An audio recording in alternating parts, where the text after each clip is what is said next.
So Israel, since 2007, there's been a great amount of research done in the rubber desert, and I was very fortunate to see one of these kibbutzim where they're testing technologies, but there's several of them in the rubber desert, and the rubber desert borders on Eilat, which itself is planning to go independent of energy by the year 2025.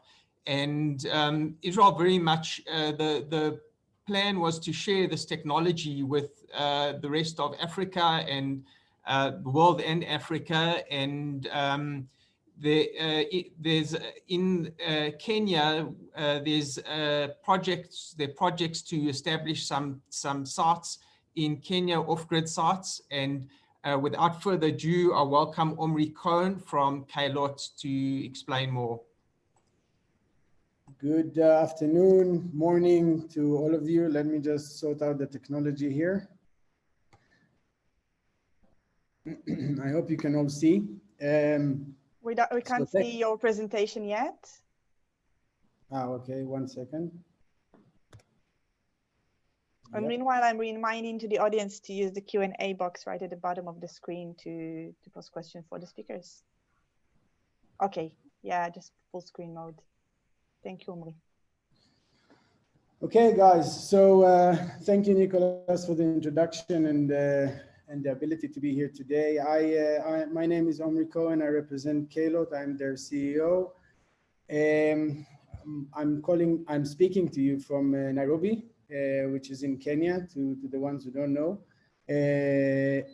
I have been in East Africa for the last 13 years, working mainly in various projects. One of the largest projects that I've been part of was the wind farm in northern Kenya in Lake Turkana. This is a 310 megawatt wind farm with 365 turbines, so it was quite a project. I've joined Keylot about a year ago as the initiative started taking traction, but the founders, who are actually from Eilat Eilot in Israel, started working on this initiative about 3 years back. And the idea is basically integration of Israeli technologies with being on the ground, talking to the farmers, as opposed to doing the business in a remote control mode. So I'll talk about Keylot a bit later, but the way, or my role in this, is not to necessarily present to you one technology or another, but actually to bring you into the off-grid or into Africa as an off-grid platform. And one of the things that I've always been amazed with for the last 13 years that I've been here is that people think that Africa is a country and not a continent. So I wanted to give you a bit of a background on Africa to the ones who don't know. So Africa is actually, as of today, counting 1.6 billion people, and by 2050 is going to be the second. It's even today the second largest continent, but going to stay the second largest continent, with almost 2.5 billion people. That means that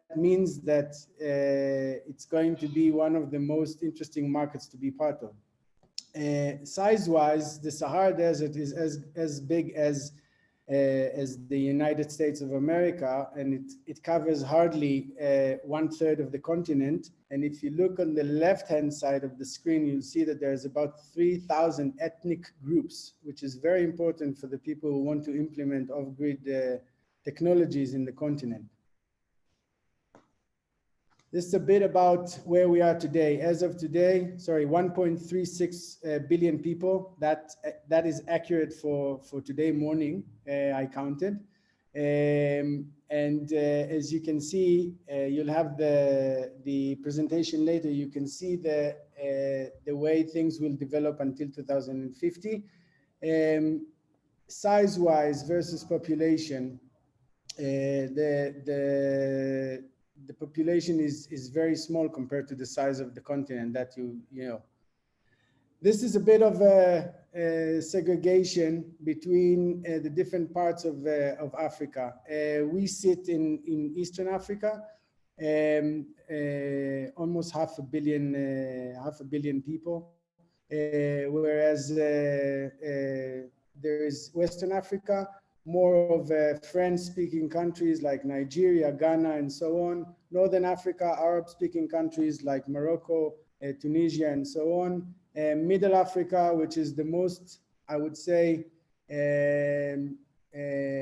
complicated areas, whereas we speak of Mali, the Congo, places which are compared to South Africa or East Africa, are far behind and require the off-grid solutions more than anyone. This is a very interesting slide that I wanted to share with you, except for seeing that the life expectancy in Africa is permanently growing from year to year. The right-hand side of the slide will show you the rural population. Currently in Africa, 55% of the population, which is our target market, is in rural areas, means they're disconnected. When you check the challenges of Africa, there's about 25 challenges, but the marked ones are the ones affected directly by good off-grid technologies. So I don't want to waste all the time because I can speak for 2 hours. I'll just run through it and you can go back to it a bit later. The three main, I would say, shortages that we come across is naturally the power, the water, and the gas. I guess you'll hear from the different people and their technologies later. Some of them we already represent in East Africa or Kenya, and I will elaborate on that later. But what you can clearly see is that from the middle of the map, you see Africa, and you can see the access to electricity percentage versus population. This is good for 3 years ago, but it hasn't changed much. You can see the center of Africa that I've talked about, like the DRC and Mali and these areas, or even Burundi or Malawi, and even Mozambique and Madagascar. These are places that have very little access to power. On the left-hand side, you could see the leading losers in the sense of number of rural population percentage versus access to electricity. And this is the target countries that you should be focusing on. But everybody, to be honest, including Kenya, which is considered to be a bit more advanced, everybody has a huge percentage of people that are just disconnected from power and water. This is quite an amazing, amazing slide about access to water. I think even if I don't go through everything now, you really need to go through it. But apparently in Africa, the children under the age of 5, 85% of their diseases are due to a lack of clean of drinking water. And there's a huge amount of facts here about the damages that water can give to the population. It's quite amazing to read that, and then to understand how important it is to penetrate these markets and allow and provide solutions for water, mainly sanitation of water and purification of water.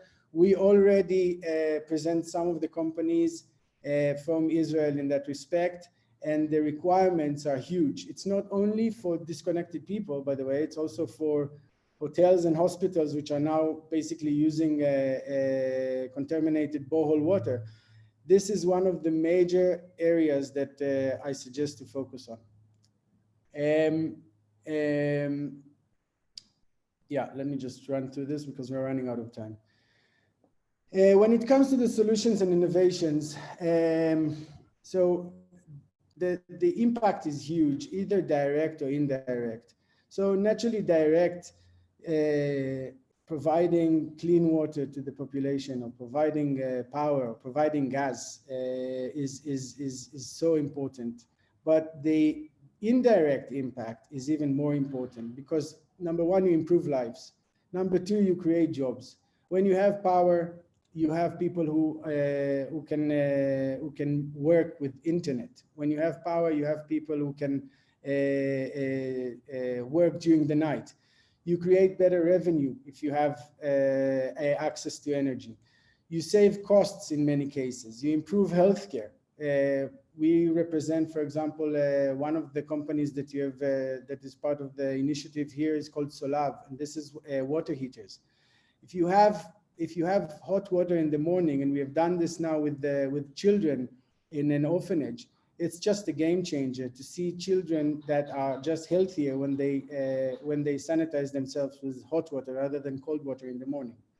You increase the efficiency, you improve education, you reduce death rate by using the biogas, which Guy is going to talk about. You literally reduce death rate, and you help the environment.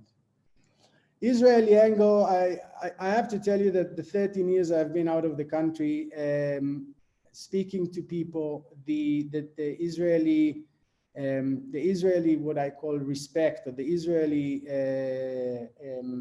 importance in the world as a startup nation, and as a country who can bring solutions to last mile farmers, is just outstanding. And it's sometimes sad to see that the people in Israel don't really know what people think about us in the world.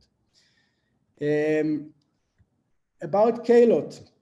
So Kalot is an integration platform for Israeli technologies in Africa. That's what we do. We currently represent about 6 technologies, and we are always open to farmers and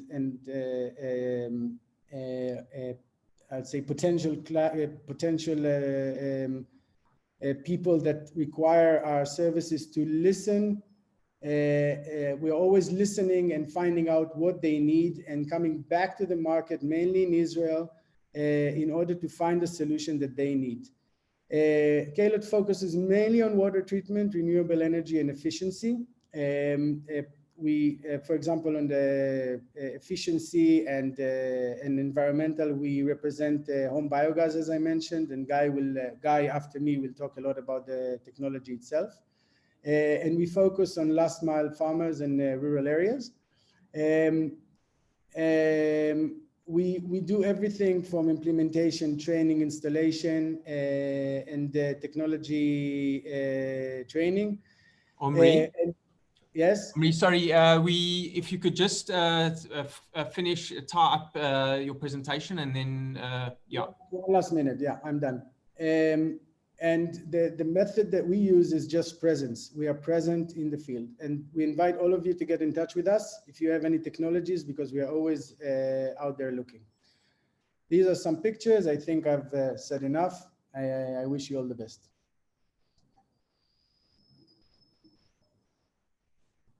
Over to you, Nicholas. Nick, you're on mute. You're on mute. Nicholas, you're on mute. Okay, sorry. I said, Omri, thank you so much for all the amazing work that you're doing, and we just wish you much success, and we just wish you from strength to strength in all the good you're doing. Okay, so just to remind you, we haven't received any questions yet. If anybody would like to raise any questions, please would you post a question in the chat group, and we'll allow for some time after the presentations to have some questions. And just to let you know that we'll be sending out all the presentations after the event to all the participants. So as Omri was speaking about, he spoke about gas, the need for gas in Africa, and the company you'd like to introduce next is a very interesting company that has got technology for breaking down organic waste. And so without further ado, I'd like to welcome Guy Doughton from Homebiogas. Hi, everybody. Thanks for having me. I'll start the presentation, and Guy, I think we hear you. The volume is a little bit low. Okay. Or is it only me? I will work on it for just a second.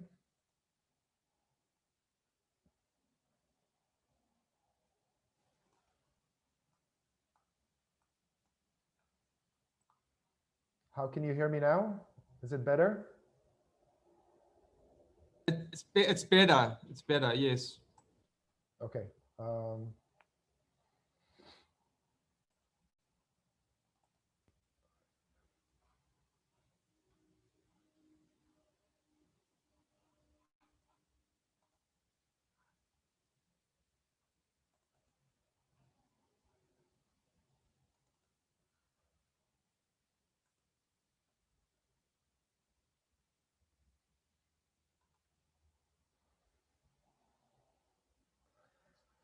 Can you hear me, Nicholas? Can you hear me now that I'm in full? Yes. Yeah. Please continue. Thank you. Okay. Hi everybody. My name is Guy Dotan, and I'm the regional manager responsible in Homebiogas, responsible of Africa. Homebiogas is an Israeli company which has developed a solution for sanitation, health, and clean energy in one affordable product. I want to start with a video of the company and the impact.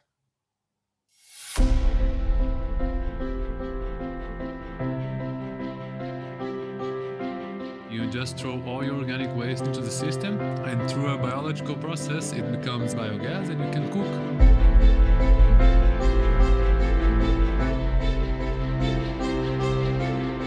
We can have a better life and also protect our environment and our health.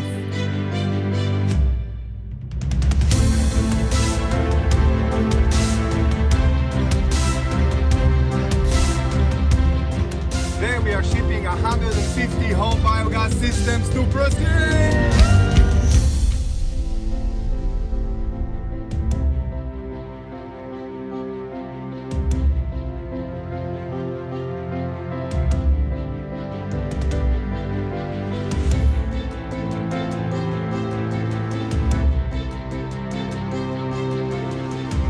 It's a product that's initially designed to take care of the ones who need it the most.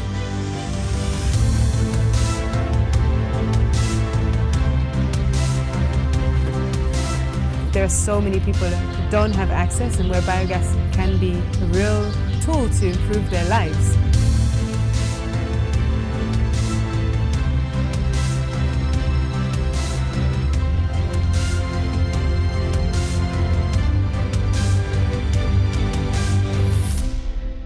Why we are here? Because we have a vision. And the vision is to make biogas affordable and available to all.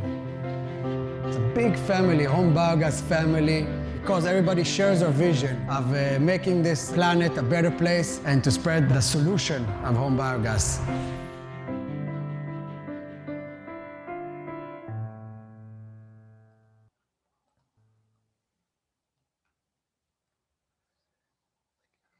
Nicholas, can you hear me now after the video is finished?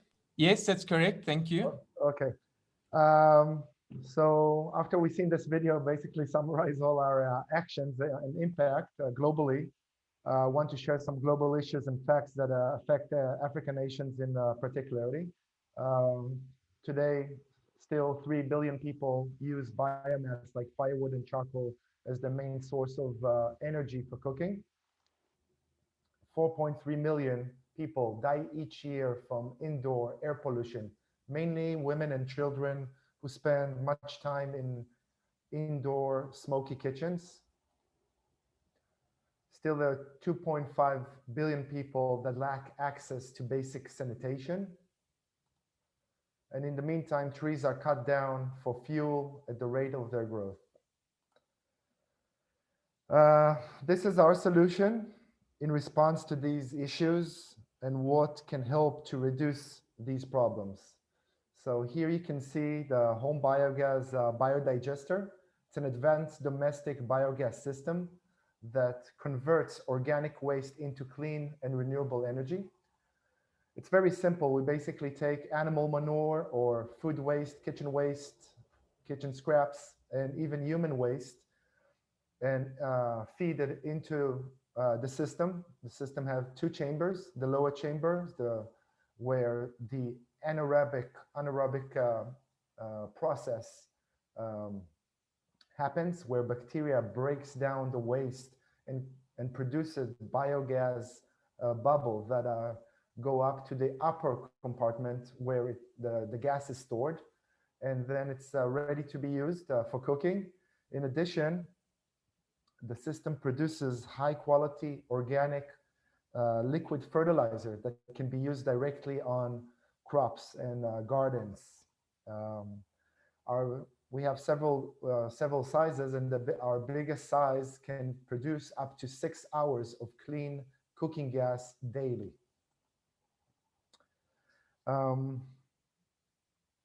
The home biogas biodigesters are the cutting edge patent technology in the biogas industry for household systems. It's simple. It was designed to be simple to install, easy to install, easy to transport from one place to another, even to remote areas. And it's incredibly safe to use. As you've seen in the film as well, we developed the home biogas biotoilet, which offers an off-grid dignified sanitation solution to manage human waste by sending the waste from toilet directly to the digester itself. As most of you, I'm confident that most of you are familiar with the United Nations Sustainable Development Goals. The home biogas system impacts 8 different goals, which are energy, food security, health, education, sanitation, environmental, social, and economic impact. Nowadays, home biogas systems have been installed in more than 100 countries globally. In some markets, we partnered up with national distributors and resellers who are promoting the brand and home biogas products locally. And today, Home Biogas is looking to expand its presence in new markets in Africa, where there is a business potential for home biogas products. We are looking to cooperate with with national distributors, developing partners, and of course, cooperate with governments. And I invite you to join us in our vision to make biogas available and affordable for all. Thank you so much, Guy. Thank you for a fascinating presentation. So far, we've got a few questions. There's Veli Mokwena who's asked if you could advise availability of the various products in South Africa. Currently in South Africa, in the past we had a local reseller. I wouldn't say that I can say that it's available at this time. First of all, private customers can buy directly from our website, from us, but part of this presentation is looking to cooperate with local corporations or entrepreneurs in order to establish a presence of home biogas in South Africa, in South African nations. So that's the purpose of this presentation. But if we're talking about promoting and promoting the brand and the products nationwide, we don't have that yet. Thank you. There's a question about the size of the biodigester. Well, the biodigester comes in 3 different sizes currently, and Home Biogas is developing an industrial system that will be available in the near future, in a couple of years. The off-grid system, which it's the Home Biogas 2, the 4, and the 7. In terms of size, it's one is the amount of waste that can be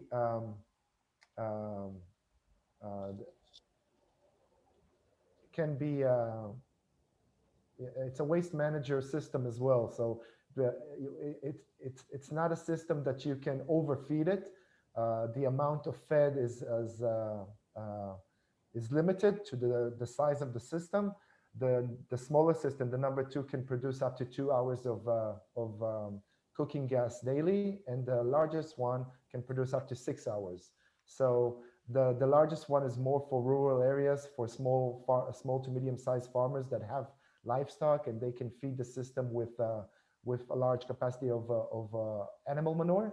And whereas the smaller system is more for a small household that produces about 2, 3, 4 kilograms of kitchen waste daily. Okay, thank you. Thank you, Hafiz Ahmed.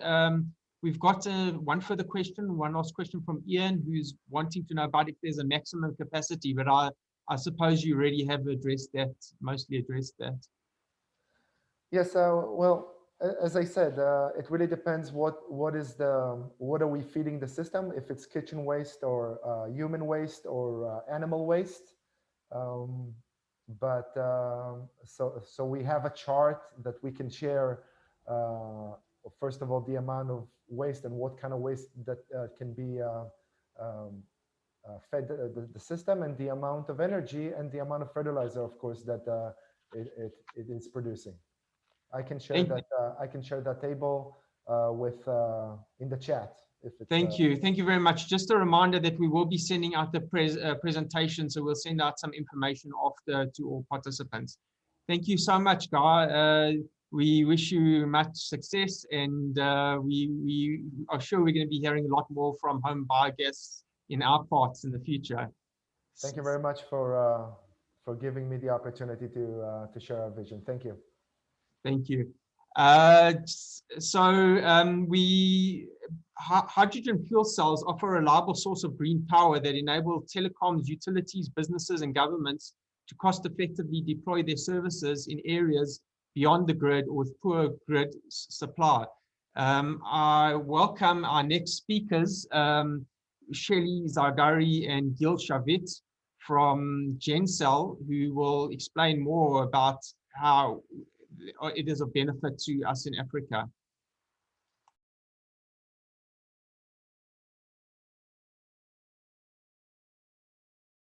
Can you start my video? I can't see. Okay. Can you see me, Nicholas? Not yet. Just hold on.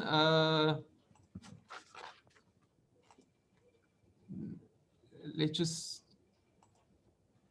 I don't know. It's not allowing me to start. Should I just go directly to the presentation? Yes, if you could, and then speak maybe a little bit afterwards. Okay, I don't know why my video is turned off by the host. Okay. No, are you able to assist with the video? Let's start with the presentation, Shelly. Okay, fine. Okay, so thank you very much. Here we are. Okay, is that better now? Okay, we can see hello. you now, Very good. Thank you. Hi, I'm Shelly Zagri, and I'm here with Gil Shavit from Gencell Energy to talk about the clean energy cloud for Africa and how we can complement solar energy resources or wind or basically any other kind that's part of a mini grid or microgrid with very resilient, reliable fuel cells that can support distributed backup and off-grid power. And as the company has gone public recently, I'm just telling you that we're not giving you any stock advice. I think Omri gave an excellent presentation to talk about this current situation of electrification in Africa, so I won't spend my time on it, and my information is not as comprehensive as his was, but certainly we know that more than 600 million people in Africa are still without access to electricity, or in many cases are even in very strong grids are still suffering from load shed, like in South Africa, where many hours are without support, and therefore we really need other solutions to support electrification. 2 out of 3 people in sub-Saharan Africa still have no access to electricity. And obviously, over the last year, we're especially aware of the horrible impact of the lack of electricity. Some small statistics, 60% of healthcare facilities in sub-Saharan Africa didn't have access to electricity. And of those that did, only 34% of hospitals and 28% of health facilities had reliable access. And that means that if you're using, you know, sensitive medical devices, or if you have to run respirators, or you need to cool vaccines for COVID vaccines, if you don't have power, you're in a serious problem. And you can see there's a very interesting video by USAID Power Africa that looking at specifically this topic. But I won't go, we don't have time right now. But I did just want to make it clear. We know that there is an increasing use and interest in solar and wind resources in Africa, and that's great and more affordable and certainly very good for the environment. But nevertheless, these sources are not available 100% and not available 24/7. So certainly for important medical facilities and other mission critical requirements, it's very important that we have access to other sources that can back up and complement the solar and wind. So for those of you who may not know about fuel cells, they've been around since the early 19th century, but they were used primarily for very complex and sophisticated uses, for example, by the NASA and Mir space programs, where they basically took hydrogen and oxygen on the fuel cell and created energy and water that was actually high quality enough to drink. But this use of the fuel cells is actually very costly, and the issue is how can we take fuel cells and make them mainstream and affordable for places like Africa? That's what Gencell is trying to do.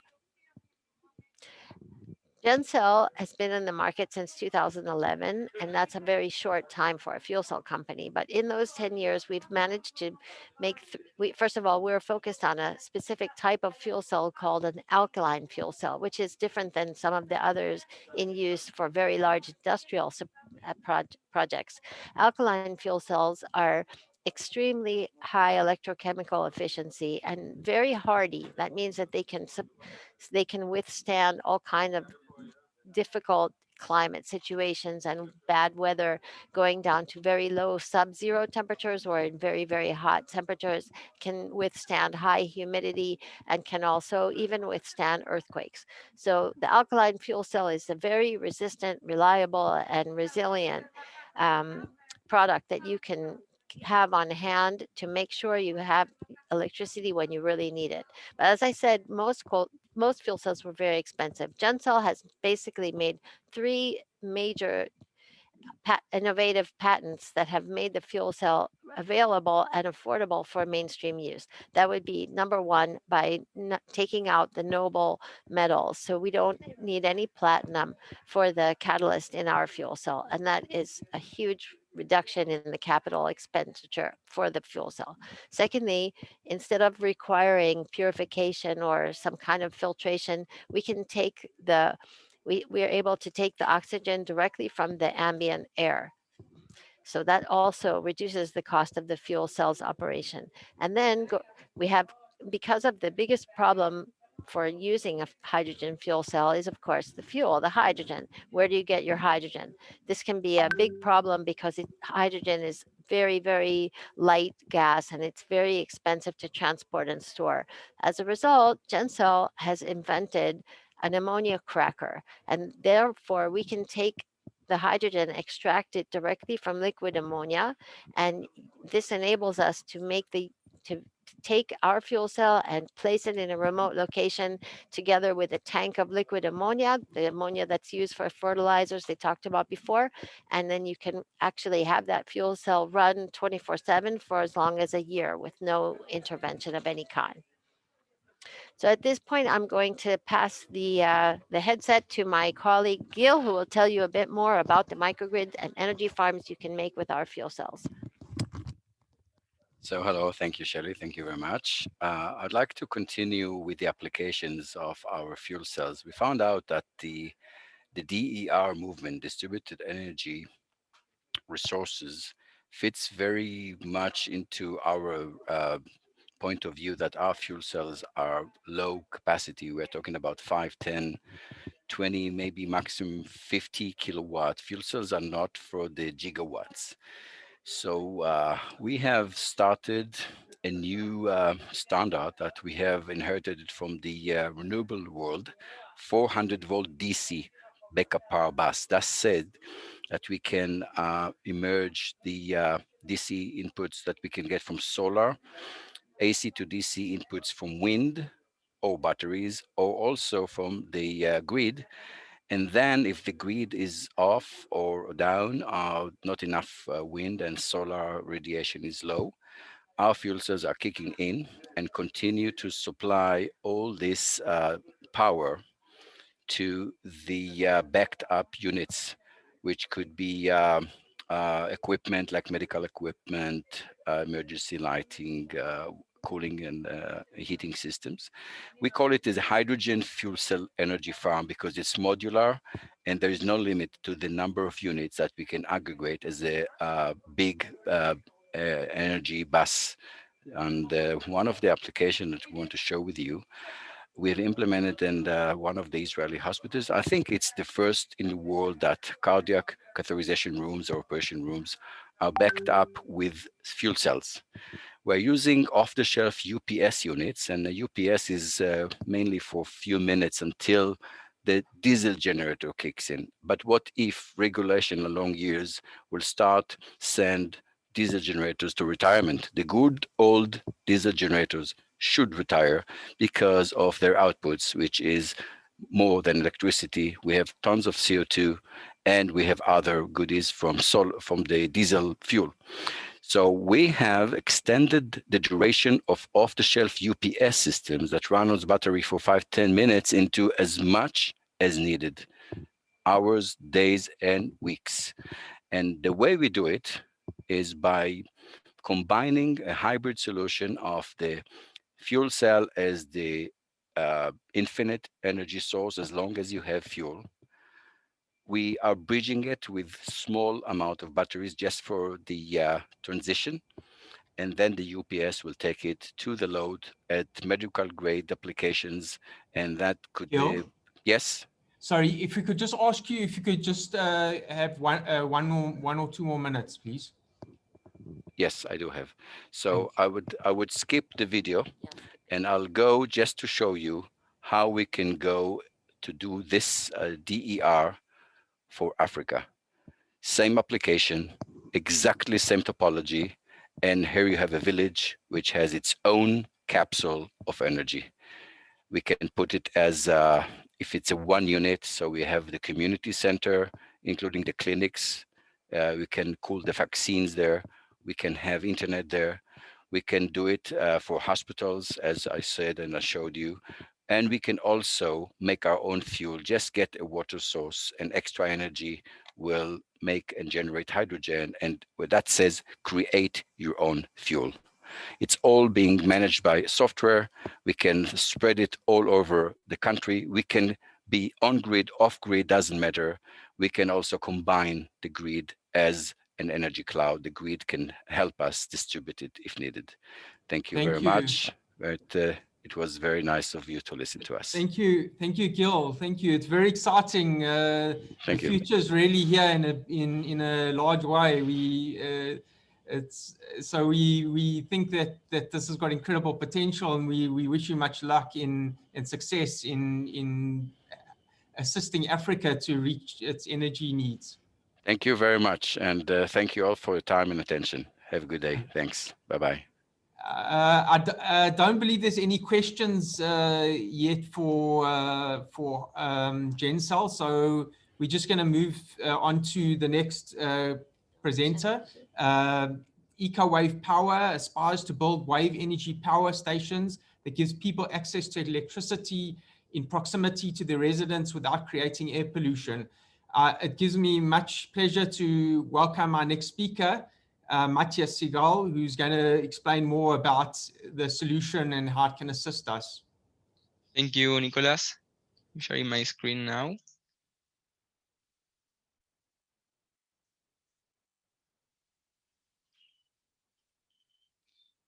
The world needs to move away from fossil fuels, not only to combat climate change, but to supply affordable energy. I'm Matthias Sigal from Ecowave Power, and I would like to tell you about an overlooked source of green energy, wave energy. Ecowave Power developed an innovative technology to harvest the power from the ocean and sea waves. Our technology is unique because it's located in the onshore, and we can reach an up to 9 times lower capital expenses than other wave energy technologies. We are having great momentum, operating 2 wave power stations and with more than 250 megawatts in project pipeline worldwide, and we have a strong intellectual property portfolio. Wave energy has a lot of advantages. Most of the people in the world is living close to this energy source, so we can reduce the transmission cost with wave energy. Wave energy is also stable, so we can produce electricity 24/7 in suitable locations, complementing other renewable energy technologies. And we have a lot of it. The World Energy Council estimates that wave energy can produce up to twice the amount of electricity that the world produces today. So why it has failed until now? In the past, most of the companies installed their systems in the offshore, around 5 kilometers out from the coastline. And because of this, they face low reliability and high prices because the waves in the offshore can reach 20 meters and destroy those systems. Our solution is to bring the technology to the shore. So as you can see here in the picture, we attach floaters into existing infrastructures like piers, jetties, and breakwaters. And we have on land our conversion unit. It works like this. The floaters moves up and down with the motion of the waves, making a piston compress hydraulic fluid, which goes into an accumulator, creating pressure that turns an hydraulic motor and turns a generator, providing clean electricity. Because of this, we reach to be reliable. As you can see in the video, we have a storm protection mechanism. When the waves are too high for the system to handle, the floaters lift from the water level and protect from that storm. And the rest of the system is located on land, inside a container, completely safe from the wave environment. Because of this, it's fully insurable, it's cost efficient with comparable prices to other renewable energy technologies, and 100% environmentally friendly.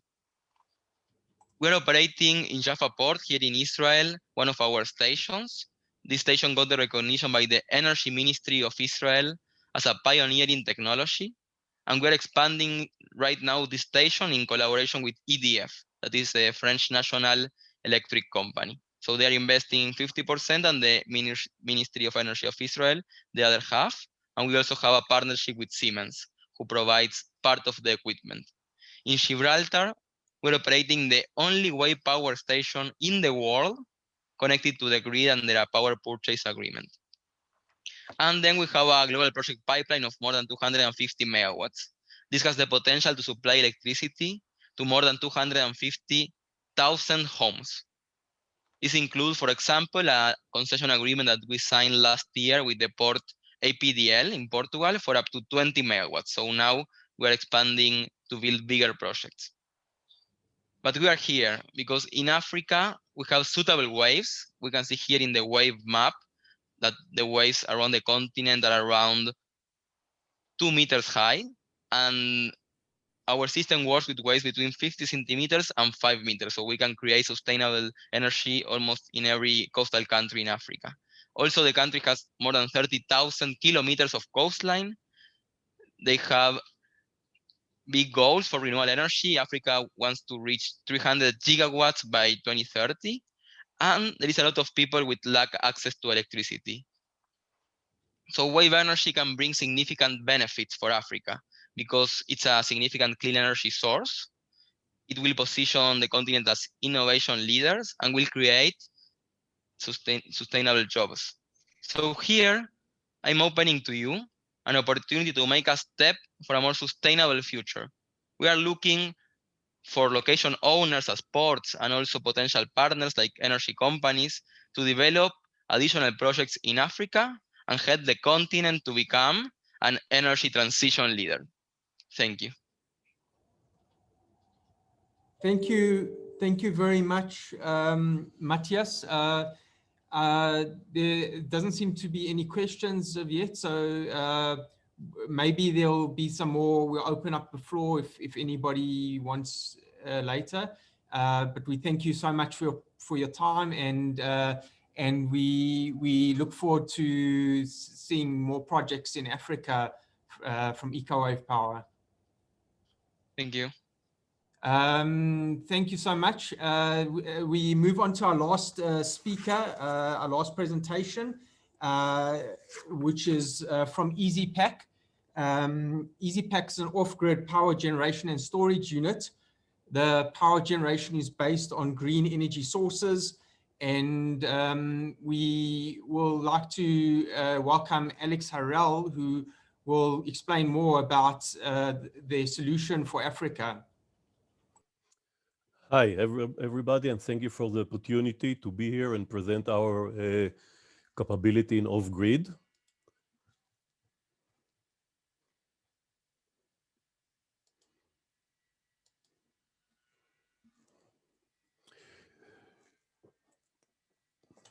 Okay, so EasyPack is an Israeli company, about 10 years in business.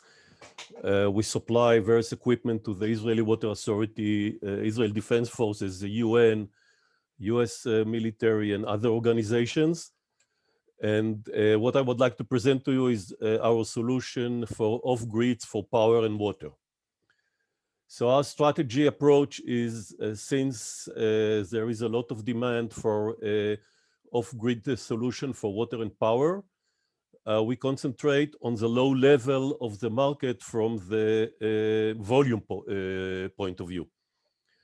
We provide solution for a very small local customer, like families, small agriculture, small businesses, small clinic, and those kind of things. Regarding water, we have two lines of product. One is air water generation. Of course, everything is off-grid, and then we have a reverse of osmosis, water purification and desalination system. And in the power production, we have a renewable electricity generator based on the solar power. And we plan to integrate pay-as-you-use solution for all of our products. The EasyCond is the water condensation system. What makes special about this system is our concept of storing energy in water. We are building a large water reservoir, usually in a container or similar. And while the solar energy is available, we're cooling the water. For the condensation process, we need cold water to be circulated into heat exchangers. And this mainly done at night because of the temperature and dew point. So during the day, we're using the solar energy in order to, solar or wind energy, if you want, in order to cool the water as needed. And during the night, we circulate the water and produce the water from the air. Because we're using a very large water reservoir, the change of the temperature in the water reservoir during the condensation process is very low. So the next day we can compensate on it and keep the water reservoir in the right temperature. We also implement a proprietary algorithm that takes online the current temperature and dew point situation and calculate the temperature of the water needed in order to make the process more efficient. For areas where there is water, but the water need to be purified or desalinated, we have a very small reverse osmosis system. What's special about our unit, it's about 500 liters per hour system. Very small, weigh about 30 kilograms. Two people can lift it easily. Don't need a lot of solar power in order to operate it. 3 or 4 panels is enough. So and it's fully robotic. So in order to operate it, you don't need any technical knowledge. The system by itself calculate everything it needed and work according to the parameters it's getting. For electricity power generation, we have a small storage unit which is powered by a solar panel.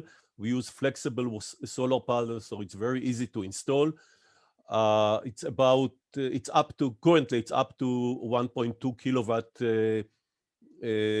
storage, and it's very applicable for houses, families, small businesses, and small clinics.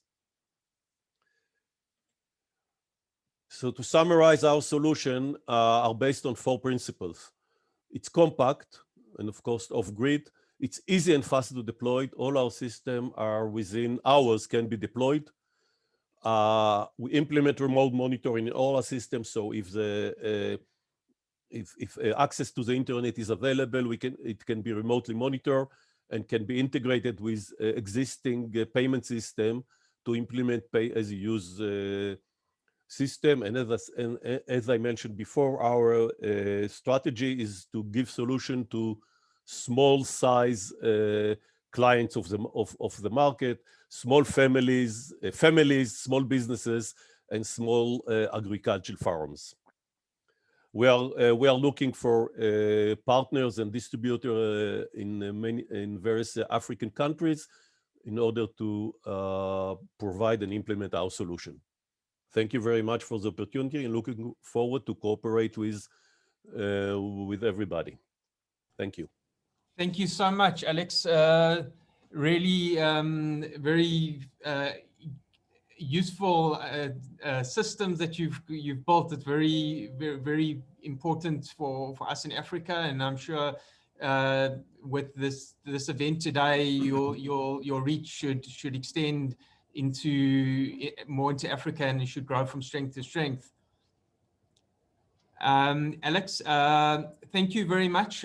Just like to thank everybody who participated, to the Export Institute, to the Israel missions in Africa, and Ghana and Kenya, and to all our speakers, to Guy, Shelley, Gil, Matthias, and Alex. Just thank you for all taking the time to advise how your solutions can benefit us in Africa. And just to remind you that we will be sending out all presentations to all participants after the event, and we'll allow some time now for if anybody would like to stay on the webinar and would like to pose any questions on the chat or directly to the participants, please feel free to enjoy, and we wish you a good end to your week, and we wish you much success, and we look forward to doing business more with you. Thank you very much, Nicholas, and everyone for joining.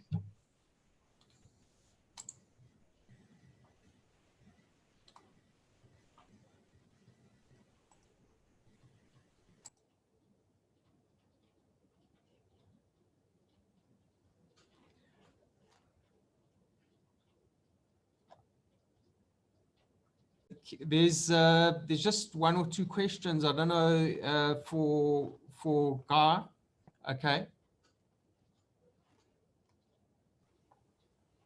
Sure, I'm here to answer questions. Guy, can you see the chat? There's 1 or 2 questions on the chat group. Are you able to see it? I've been answering some questions in the Q&A, but in the chat, I just opened it right now. But if you can help me out over here, I see that